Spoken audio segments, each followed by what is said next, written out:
Hey everyone, welcome to another episode of Are We Rolling? Today we have Pranam from Email Outreach Company. He was able to build $2.8 million of pipeline only in 5 days just by cold emailing. So let's learn from him. What was his mindset? How did he curate the offer? How did they identify ideal customer profile? How did they personalize every single email and his sequencing methods? Additionally, a lot of you guys watch our videos but do not subscribe. Your support with subscribe, likes, and comment is going to help the channel grow and bring more content for you guys to learn and implement the strategies in your business to grow your sales, your revenue. So, yeah, hit that subscribe button. And without further delay, let's get rolling.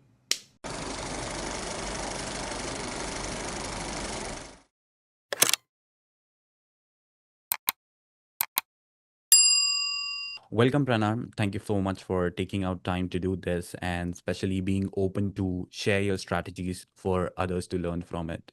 So, yeah, man, I know it's crazy $2.8 million of pipeline. It's insane. We will definitely explore that. But before that, would you like to give a quick introduction about you and Email Outreach Company? Yes, of course. And thanks for having me, Moin.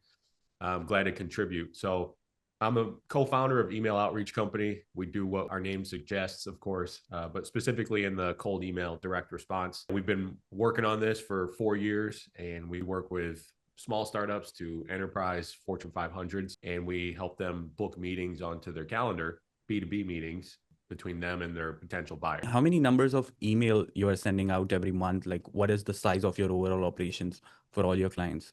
Yeah, the overall, we've got probably about between 1 to 1.5 million cold emails sent per month, depending on certain volume or certain campaigns. We do also send out newsletters as well. So between everything, you're talking north of 2 million emails per month. Amazing, incredible actually, like to do this. I'm sure we can have another podcast about how you run this operation so efficiently. But yeah, let's talk about the topic today. Let's break down your campaign and how you were able to generate opportunities worth 2.8 million. So could you please give us a little background about the client and the first thing, like how did you even get this client? Yeah, we actually began working with this client. They're a real estate development company, and so what they do is they sell large getaway properties, like places you would go on the weekend. It's mostly in the Texas area of the United States, and we did working with this client actually just through a happy client of ours who gave us a referral. So it was a pretty organic process to start working with this client. I will say that the beauty of this particular client is that we started out sending like 10,000 emails a month, and now we send about 300,000 emails a month. We've expanded the volume with them and have helped them generate a lot of leads for their business to get people to come and view their properties, much like you would in any real estate company that you're trying to get the buyers out on the property or in the house or in the condo or apartment to see if they like it and want to buy it. Interesting, man. And what was the initial goal of this campaign? Because generally, when you are selling tech, you would book a meeting, a demo. But in this particular case, what was the goal? Yeah, it's to book a call with one of the sales reps at this real estate development company. So getting on the phone with the prospect on a scheduled call and getting the prospect to raise their hand and say, "Hey, I'm interested enough that I would like to speak on the phone, not just by email or text." And so Mm-hmm. working on that is the key. And then the sales rep has a phone call with them, and then works to get them on the property. That's great. And I have a question around like, why did you think like this is a good client for email outreach company? Because most of the time, cold emailers, they refrain from going into real estate because list building is hard. So what was the reason to sign this client up? Well, the market for real estate development, particularly with these types of properties, these subdivisions that people would be buying a parcel from. The interesting thing is the ticket price in real estate is always going to be worth spending a lot of marketing on. Most properties today are above $100,000, no matter if you're Yeah. with a house or a piece of land. And when you think about that from a ticket price, it makes sense from a marketing budget. Now, particularly for the reason that you mentioned, which is most people are not going to work with real estate companies because list building can be difficult. We actually focused on that. That's a blue ocean. That's an untapped opportunity because most people aren't going to get a cold email pitching them about real estate, especially one that's personalized. So Yeah, that's the seeing it as an opportunity to go in a different market than what some people might initially disqualify for emailing. But the marketing budget is there, and then if you do the right personalization and you pitch it well, you're going to get replies. that sounds amazing. Like we all know, real estate is a very unusual client. So I'm sure your strategy to approach and meet the end goal of getting meetings with interested prospect would also be different compared to your other campaigns. So what were you guys thinking like when you were drafting a strategy? It's really just how do we customize the personalization or the AI that is going to feel like it's a very rare pitch to someone who is learning about a new piece of real estate. Rarely in real estate are you going to get pitched based on your professional background. And so just think of like, if I reached out to you, Moin, and I said, Moin, I see you've got a very demanding job, running a very fast growing enterprise. And, we work with a lot of others who are in your shoes as a founder and also in the marketing space and technology space. And what we find is technologists are really enjoying the chance to get out on a property that can de-stress them and take them away from the hustle and bustle of the office. You would feel like, wow, this is pretty interesting because these people did their homework, number one, but it's not like they're just pitching me a tech solution. They're actually thinking about my personal well-being, so to speak. That's a very interesting angle because I do get a lot of emails, cold emails on a regular basis. Most of the time people are pitching about tech product or Yeah. investments. But yeah, man, now that I can think of it, no one has ever pitched me about well-being or my personal health or mind wellness, nothing as such. So that's amazing job to identify this kind of an angle. Now you have an angle. What did you do about the list building? How did you define the ideal customer profile? Yeah, it's much like any of these new lists that you build. At the very basic level, can the customer or the prospect that you're going to pitch, can they afford what you're going to be pitching them? And so for us, what we focused on was VP level and above type of buyers that just work at companies with, a certain size. So I believe that we've scaled it up since then. But when we first started, it was like, companies with 50 employees or more, VP level plus. And that really helped us build the list of people who could afford a second real estate parcel or country getaway. Makes sense. So I believe you did a research on what is the average salary bracket for VP levels in certain companies or certain employee size. And then you went ahead to build list of those similar prospects. What was the offer size like to decide? Like, for example, if I have to afford a property of, let's say, $100,000, should I have like a salary bracket of 1.5 million, 2 million? Yeah, it's a good question. From my view, for $100,000 property, as long as you can be able to put down 20%. So having 20% of your liquid cash to put down, that's the key. So what would that require? You'd have to have a good job, of course. $20,000 isn't that much, but then, you would be able to qualify for what's called a land loan. And a land loan would be a bank that lends you the money. And so having a job that's say 100K plus, and then being able to have $20,000 to put down as a deposit, that's your, recipe for being able to afford a $100,000 parcel of land for your weekends.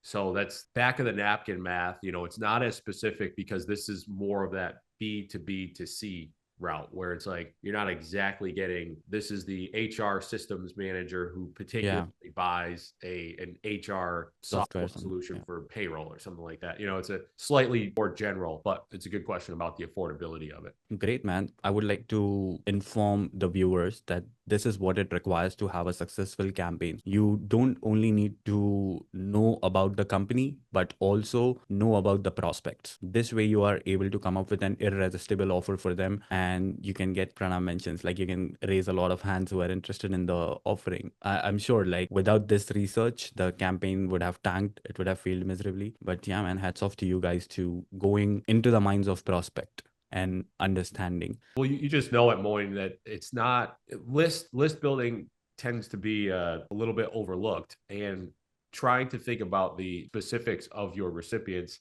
Any time that you spend on that, I've found is worth it because if you make an error with the list, it gets multiplied, 5,000 times, depending on the list, the size of the list. Yep.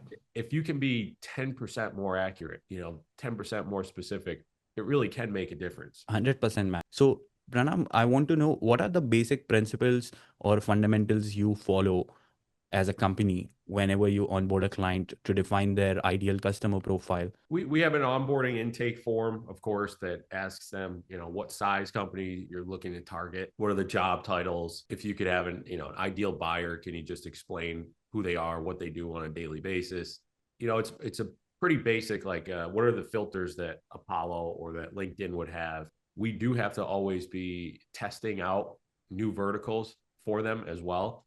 And it can be a market development exercise where they're getting out all of this volume of cold email, and they can learn about which people are willing to raise their hand and say, yes, I'm interested. And then of course, which ones are willing to buy. So seeing the throughput of like test or get the initial download for the client, who do they think, and then keep testing verticals that might be adjacent to them, and then see who's the most productive or qualified on these calls, who's the most likely to buy. It's a process, but yeah, it starts right away with just, a simple intake form. What tools did you use exactly? Yeah. Or So we used Apollo to build our lists. And, from our side, we use different tools that are accessing the Apollo database. And you can find them in different parts of, like, we use Appify as an example to build our lists. And yeah, we put in the filters that we need. And Apollo pretty much is going to source from LinkedIn. So that's the simple way that we went about building this list. yeah, what is the accuracy percentage of data from Apollo? So when you check the box of verified only, it usually is going to cut down your list. And that's one of the filters in your Apollo search that you should check. So you want verified emails only. That's going to cut it down by, you might end up with one email for every 3 that were in your total search. So it's going to cut it down by about 2/3. And it might be a little bit more, a little bit less sometimes. And then from there, you further verify with tools like Million Verifier or Zero Bounce or Bounce Band. And it further cuts it down by about sometimes half, but let's just say by about 1/3. So you end up with maybe 25% of your total list that you searched in the query, if you're dealing with just the verified emails. Makes sense. Let's take a step back and talk about the maths behind this particular campaign. What was the total target market audience size? How many number of prospects were, initially researched or identified? Yeah, it was about 11,000 prospects for this particular one to talk about. And it's not as clear of like, we are going to target that HR buyer, who HR systems manager. This is, Correct. you're dealing with people, for this particular one, 100 to 500 employees, at their company in Texas, and then VP plus. And that's where we built this list. So that, particularly that's the demographic, couple of basic filters, but, within the realm of helping people see something that they can afford. Makes sense. Now that you have 11,000 prospects to reach out to, what did you plan on email schedule? Like how many email accounts you would need and how many emails you would be sending out? Or like, are you going to target 11,000 at once? Or are you going to spread them over like 3 months of time? What was that idea? Yeah, it's a daily limit of 2,000 is what we had for this campaign. So you can imagine, it's going to hit over time. But yeah, 2,000 per day. There were 200 inboxes that we used. And by the way, these were inboxes that are from Inboxlogy. And so the quality of them executed and delivered for us, as they have done for, we have some clients with Moin, not to get off topic, but some clients that have been with us for over 3 years now with their original inboxes that we bought with you guys. I know. And keep buying. So using that set of inboxes and then sending 2,000 a day was the volume. I would like to, mention about Instantly here. Instantly has recently announced the enrichment process as well as verification process. So you can build a list within Instantly, enrich your list as well as verify them through 5 different providers. So definitely worth checking it out for your next campaign. Oh, it's great. Yeah. Coming to the next step, you have your list, you have your email accounts warming up. What do you do about the copywriting? Like, it's interesting for me because, like you mentioned, no one talks about the personal well-being of, like entrepreneurs or professionals at a higher level. So it's very unusual. So I'm sure you might have a different approach towards copywriting this. Yeah, for us, just think about like in the clay table, which is again just a spreadsheet.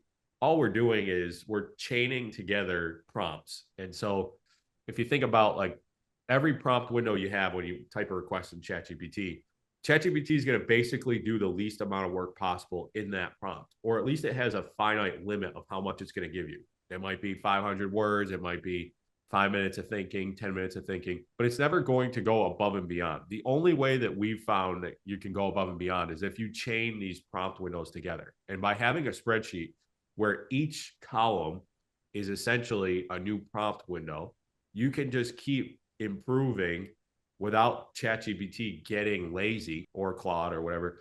And by the end product, it's like an aggregation of improvement of you had 5 or 6 prompt windows that now equal this magic copy.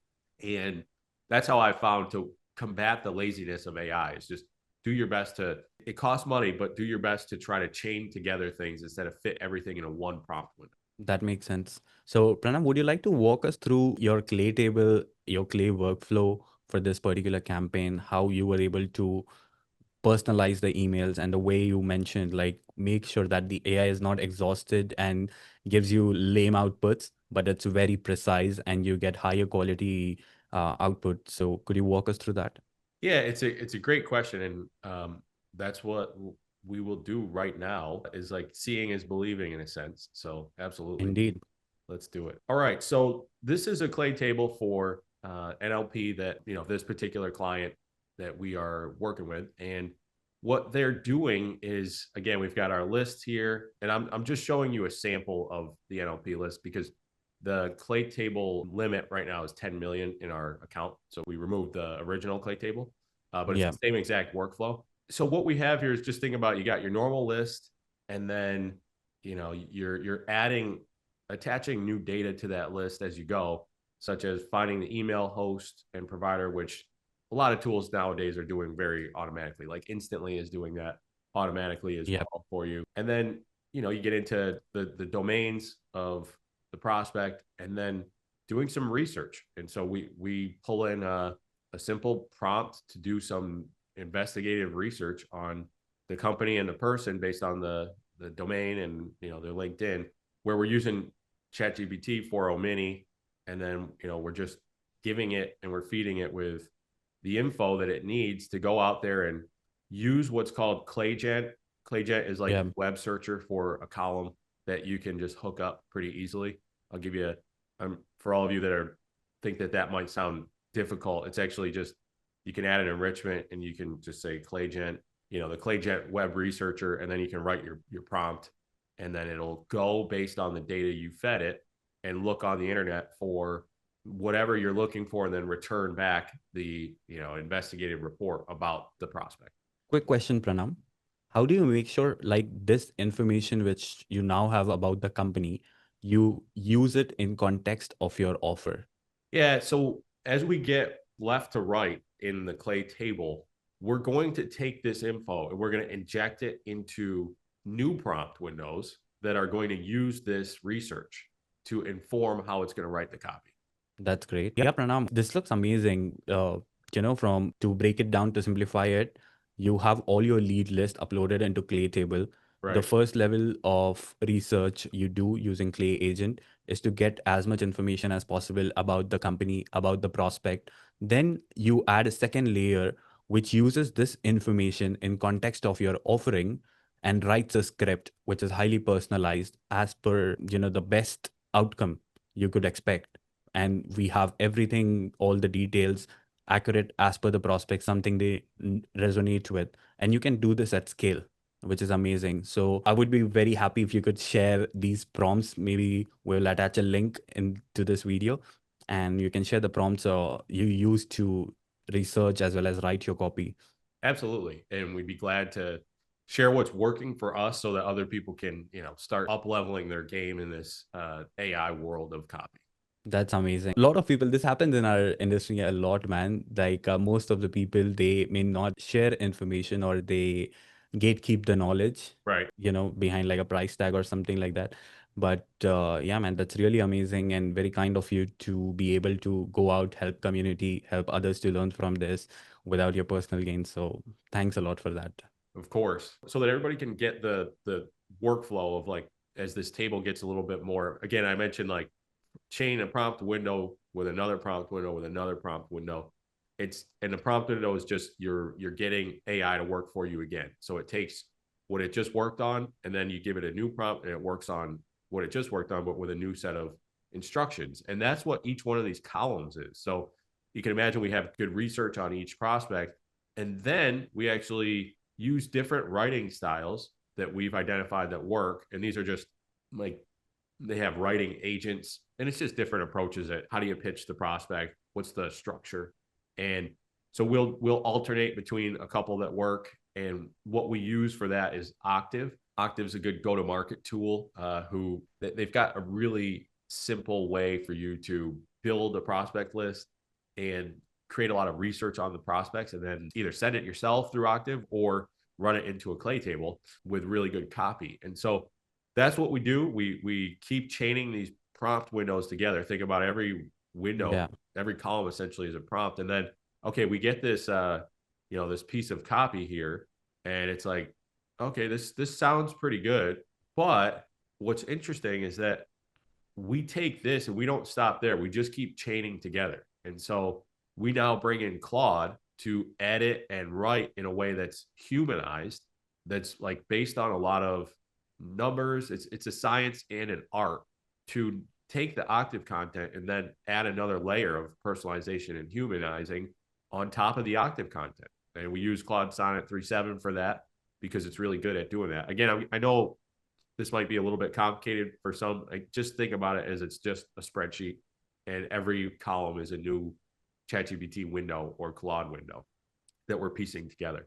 And then we run it through that, and it ends up being something like this, where it's making a pitch, but you can see here it's like, given your leadership at Civitel delivering fast IT solutions, I imagine your downtime is precious. Many folks don't realize there's a straightforward approach to owning land without. So that's the personalization kick that comes from our research that is injected from that investigative report we shared earlier, as well as Octave, and then making us, a little bit more personal, not as robotic here. I'll show you another one.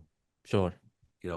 I've been thinking about how we all need a personal sanctuary. Finding that perfect balance is, given your long tenure at Civitel since 2007 and your smart approach to tech solutions, blah, blah, blah. And then it's making a pitch. Now, the cool thing is anytime we want, we can just make this a little bit more human, or maybe pitch a little bit harder just by editing the prompt.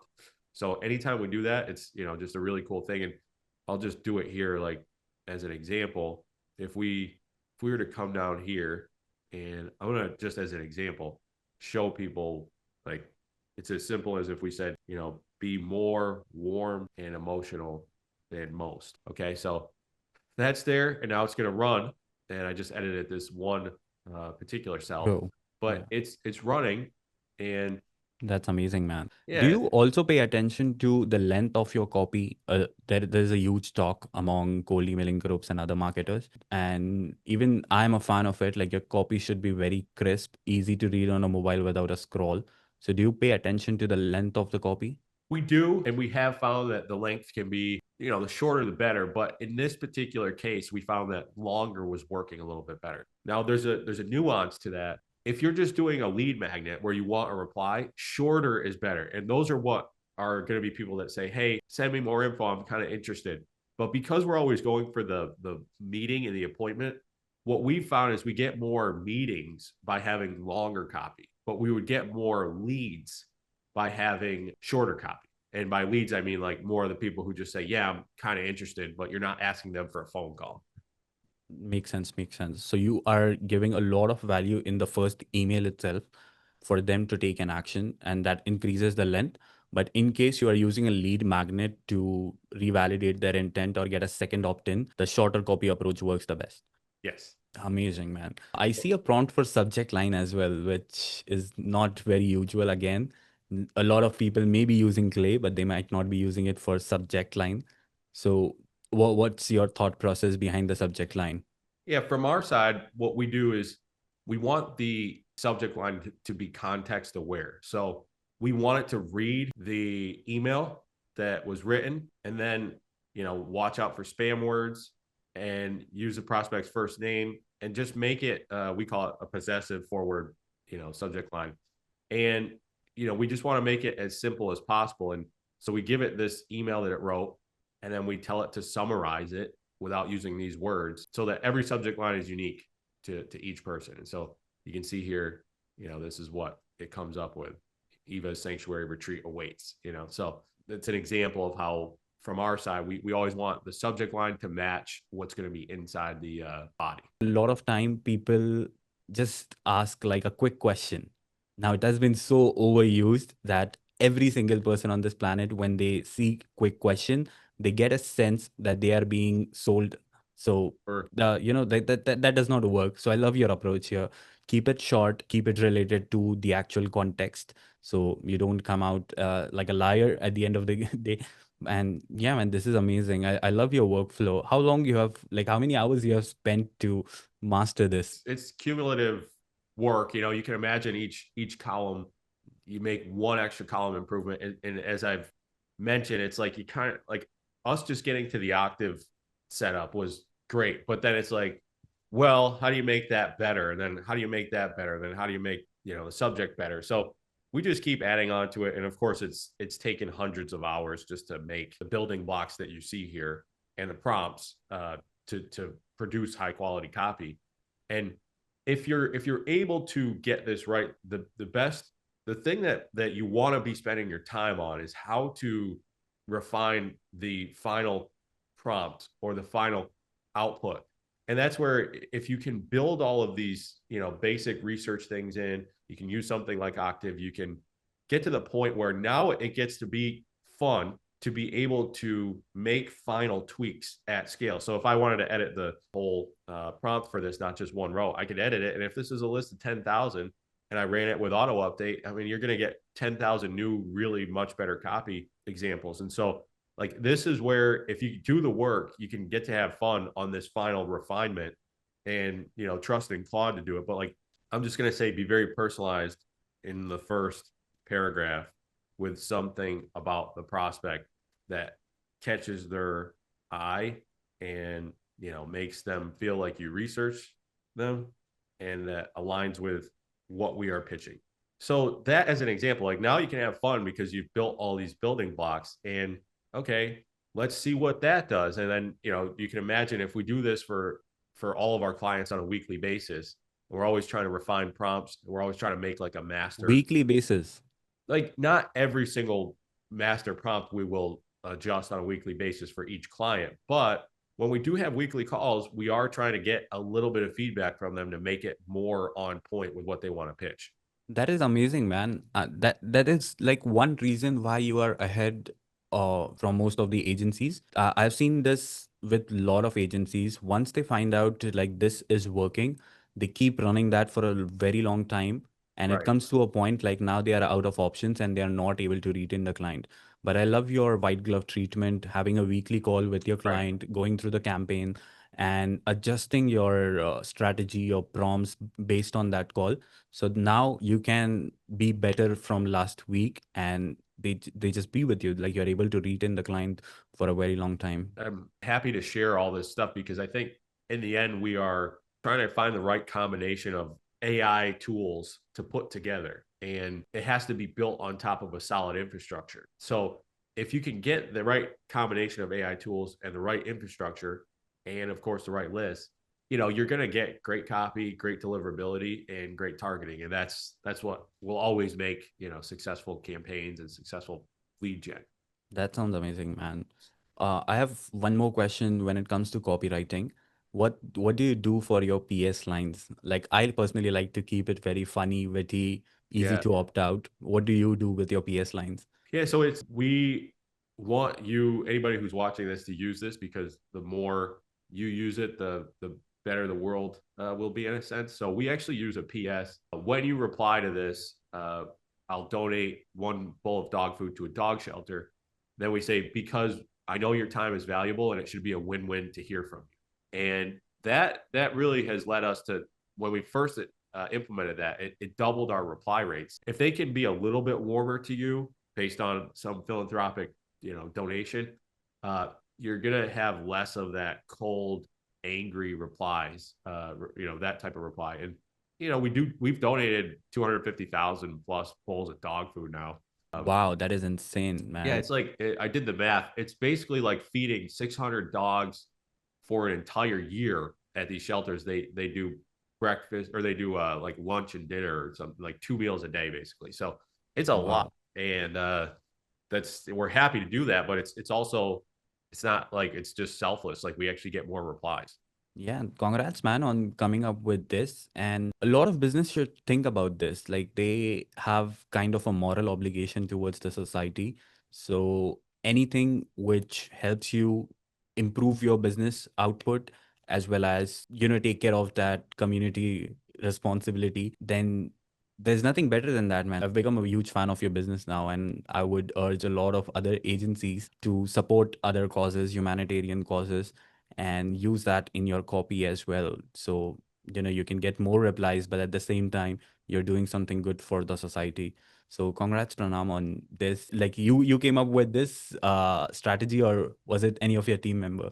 I actually did just one morning, randomly, like two years ago, and it was just a random thought. We do have one client that we work with. They're in climate technology, and instead of doing the donate a bowl of dog food to a shelter, we have a cause that is relevant for their business. So we plant a tree, if they get a reply. So yeah, we've planted well over a few thousand trees now. Amazing, man. Yeah, so it's a lot of, like, when you think about that, that's like 10 acres of trees. Like, that's a lot. That's One a lot. one Yeah. football field is 1 acre. So think about, like, 10 football fields full of trees are planted because of this cold email campaign. That's amazing, man. Like, I would love to, donate for this cause as well. And maybe we can put down the links of the causes you support so other viewers can also strive to be a part of that cause. For So sure. amazing, man. Yeah, moving on. Next thing, after your first email, do you come up with follow-up emails to nudge them or a soft reminders? We do, and we keep them pretty simple and short, at the moment. It's just like, any thoughts on this, moin, stuff like that. So we do 3-step sequences now, 3-step campaigns. So just initial email, then 2 follow-ups. And then after that, it's our job to run a fresh new campaign to that client. So, or that prospect. So that's our focus. We keep it simple on, the second and third. I think this would be a good time to go to your instantly and walk us through the script right from the sequence one to low. Yes, let's do it. With this campaign, and we're sending it a good volume, you can imagine. And, if we generate 31 opportunities, and don't mind this is just a default setting in our instantly, because we have all of our clients in one workspace. So we don't edit it per client. This is what we just got as the default. But for this particular client, and this in the real estate, each property that the ticket price of the project for each property that we are helping sell, it's a $90,000 to $95,000 ticket price. So you can imagine, with 31 opportunities, that's where you get to the 2.8 million of pipeline. Amazing. Yeah, so that's why also, Moin, I mentioned about ticket price of real estate justifies marketing spend, but it doesn't necessarily justify, or it's not necessarily used for cold email in a traditional sense. So that's why we're doing it, we're successful with it, but not everybody's going to see that opportunity. And also, not every real estate company is going to invest into an alternative approach like this. Yep, they stick to more on Facebook ads, Right. Google, Exactly. and traditional cold calling, just harassing people. But I Exactly. love this cold emailing approach. I'm sure there would be real estate companies here in the Y as well who would love to do this. Yeah. Yeah, exactly. We found that it works, and, it benefits everybody. So I'm going to go to the sequences. So we'll alternate sometimes between AI only and then, kind of manual written. So if it's manually written, we'll go with the spin tax, because, of course, it at least helps us get a little bit more variability when we're sending. So in this case, we updated the copy to be manual, over time. But the AI one is, the other trick that we get similar results with it, by doing the chaining together those prompt windows. Like you spend on AI in the beginning, do your A/B testing, identify the hotspots or Right. angles which works, and then replicate the same thing in manually, but don't forget the spin tags to make sure like the copy is unique. Exactly. And sometimes we'll also get, direct copy requests from the client where they just want a certain message to be out there. Do you ever turn those requests down, Pranav? Like, just curious. We do sometimes, but I would say 3 out of 4 we will tell them like, hey, we'll try your way, but just know like if we're not seeing the data point to better results, we'll switch it back. Yeah, makes Some sense. of them though are so far off, and it's not. It's just That's like they true. might have a playbook from 3 years ago, and they said it worked three Yeah. years ago to do this, and it's like, well, that was 3 years ago.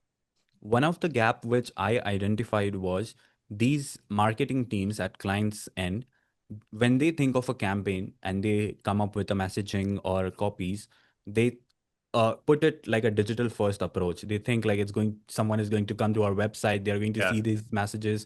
They don't take the channel in consideration. So most of the time, they might be just passing on information which is working on digital channel or social ads, but it does not apply to cold email. And a lot of agencies, they just say yes to keep the client, right, please the client, but right. ultimately you are just axing your own results. Like you're going to be in a terrible spot if you don't measure the impact of their requests and learn to say no. Exactly. And then we'll have like for this one, we'll just paste in the previous copy, and we'll have I'd love to hear your thoughts, and then any updates, then we'll put that in there.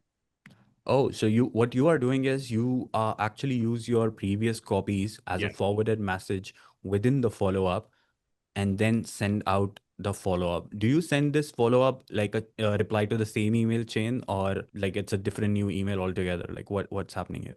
Yeah, same chain, but if you change the subject line, which sometimes we do, it'll show up on a new chain. But Yeah. for the most part, we'll just keep it the same. Amazing. Good to know. Now that you like generated these 31 opportunities, what was your process about handling the responses? Like, did your team do it? Was it your client's team? Yeah, it's a great question because just with experience over time, you see certain categories of replies that you'll have to handle. And the basic one, of course, is people who aren't interested. We have templates for them, different types of not interested. We might have 3 templates for if someone's angry, if someone's respectful, or if someone just says unsubscribe. And then yeah, for the ones who are like halfway interested, we call those neutrals. Those ones will have more of like nuanced templates, and we'll also encourage our team to use ChatGPT and just paste in an example of like, here's the thread. How do you suggest we get a meeting from this? And give me a reply. So that's basically what we'll do for the ones who are like in between interested. Then the ones who are strong interested, we'll just go right for a meeting and availability and all that. And we try to have human, like we teach our team that if someone says like, thanks so much, I had my kid's graduation this past weekend type of thing, I've been busy, sorry, we'll say something like, I hope the graduation went well, that type of thing. Yeah. Yeah. So yeah, let's not forget, like at the end, you're talking to a human.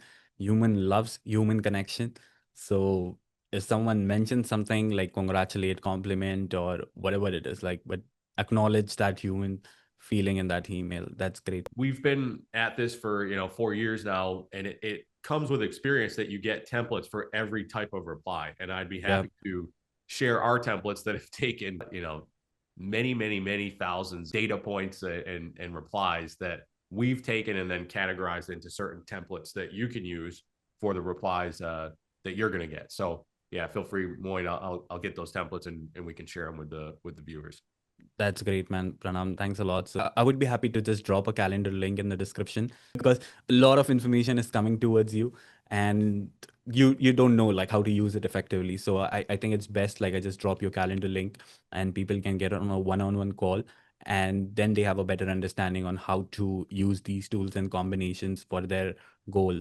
So thanks a lot, Pranam. Yeah, of course. Thank you. And yeah, happy to share my calendar and speak with some excited and productive and hopefully successful emailers here. True, true. That makes sense. I think that's pretty much it, Pranam, unless you have anything else to share, any magic potion or anything that is going to help our viewers to learn more. And I'll definitely link your LinkedIn and other credentials so people can keep learning from you. And yeah, man, like I get the overall view of how to run a successful campaign and how you were able to do it. Very first thing, qualify a client big enough. So you went for real estate, very high ticket. It was easy for them to spend on marketing. Right.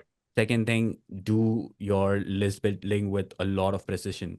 You need to put in some research, understand your offer of your end client so that you can build list accordingly, verify them, personalize, multi-level, like go every chain, like right from the company information, personal information, to humanizing that, adding the warmth, keeping the PS line in place, which is more on the lines of philanthropy. I love that approach. And yeah, having a good cold emailing infrastructure. Overall, I think it's a very solid strategy, and I could see this being applied to multiple verticals. A lot of time, like for example, the other day, I explored one of the places in Dubai. It was a cigar bar. The Hmm. membership costs on the upwards of $3,000 a month. Okay. Well, So they could be a potential customer for cold emailing because we can use the B2B to C approach which you have used here. for sure. So that's really amazing. And I'm sure like someone who charges $3,000 for a membership, golf clubs, man, like they are pretty expensive everywhere in the world. Right. We could use cold emailing to attract high net worth individuals, especially professionals who work at these major companies in the area. So this is amazing. Like I'm sure this will also help people to brainstorm on different niches outside tech. Everyone is going for tech and cold Right. Right. emailing, but there is a whole world out there. There are so many different industries you could do this for. So thanks a lot, man, for your time. And I really appreciate this. I hope a lot of value which you have provided today, people are able to, implement that and increase their reply rates, optimize their campaigns. And yeah, if anyone has anything, any questions, please connect with Pranam. His calendar link would be in the description. Thank you, Moin, and thanks for providing the space for the conversation, for being a great leader that you are, and for helping me along my journey in major ways, both from the product that you provide with Inboxlogy, but also just from the fellow founder type of advice that sometimes I've called on you for. And so I really do appreciate you on the journey. And that's why, the first conversation we had might have been 3 years ago. And here we are Yeah. talking. So it's a credit to the way that you're handling things. And I respect it. Thanks, man. I owe it a lot to my team. Honestly, just the way you focus on building your team, building up their strengths, and mitigating the weaknesses. I owe it to them. Like I think it's very rare that we speak. Most of the time, it's your team and my team Yeah. communicating. Yeah. But yeah, man, like I owe it to my team and my co-founder Sarfraz. Like I always say this, he's able to keep up my commitments so that I can go out and spread the word, share the knowledge. So yeah.